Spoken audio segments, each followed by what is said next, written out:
अदाकार अनिल कपूर बताते हैं कि रफ़ी साहब इतने आहिस्ता बोलते थे कि कभी कभी उनकी बात समझना ही मुश्किल हो जाता था। ये सॉफ्ट स्पोकन, सुनाई नहीं देती थी आवाज़, कभी कभी क्या बोल रहे हैं, इतने तमीज़ से इतने सॉफ्टली बात करते थे।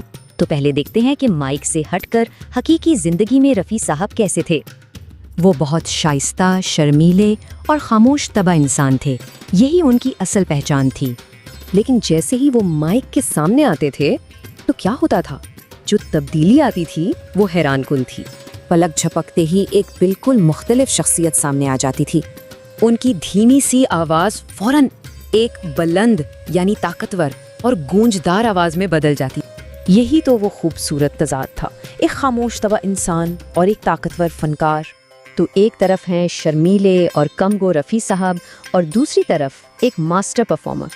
अनिल कपूर जैसे लोगों के लिए भी यकीन करना मुश्किल था कि ये दोनों एक ही शख्स हैं। When he used to go in front of the mic, it was like अगर शमी कपूर का गाना है तो शमी कपूर, अगर राज साहब का गाना है तो राज साहब, अगर शशि कपूर का है, यूसुफ साहब का है, दिलीप साहब का, Rajendra Kumar, Johnny walker. So he was in a true sense the greatest playback singer of our country. You say the greatest singer of playback singer. Playback. तो अहम बात यह है कि ये कोई एक्टिंग नहीं थी, ये एक हकीकी और गहरी तब्दीली थी। ये हमें सोचने पर मजबूर करता है कि फनकार और उसकी असल शख्सियत क्या ये वाकई एक ही सिक्के के दो रुख हैं।